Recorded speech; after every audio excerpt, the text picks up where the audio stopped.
In today's presentation, we will talk about translanguaging activity in class, and we will give you some practical ideas for implementing this in your classroom. If you remember, in our previous video, we have been talking about pedagogical translanguaging. We explained that in pedagogical translanguaging, one of the aim is to learn through multiple language.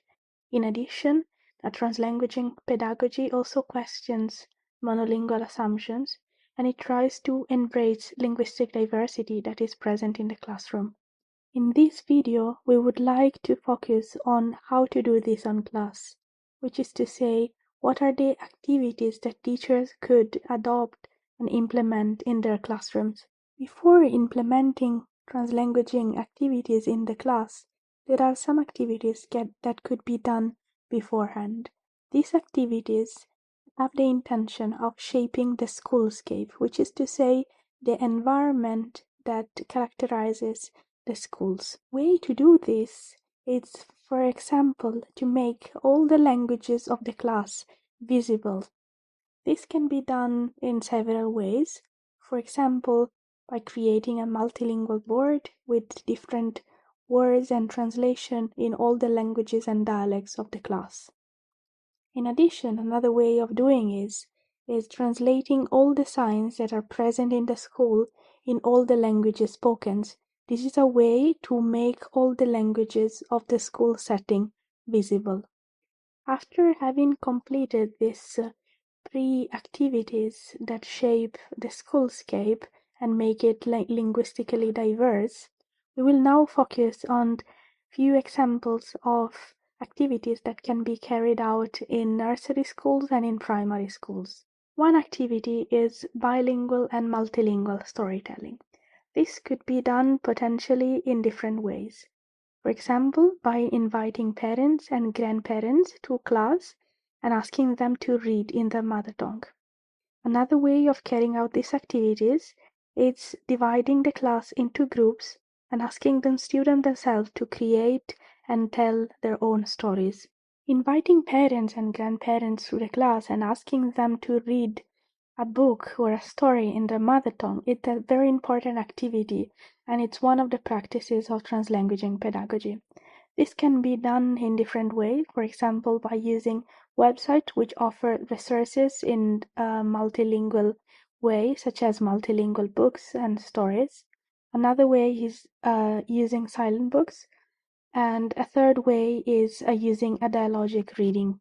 In these slides, you can see 3 examples of websites that offer multilingual resources. These are collections of books and picture books specifically thought for children, and you can find this in multiple versions.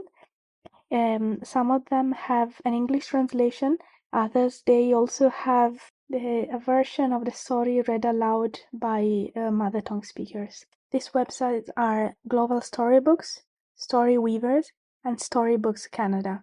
Multilingual storytelling activities done by inviting parents and grandparents can also be carried out by using silent books. Silent books are books that narrate exclusively through images.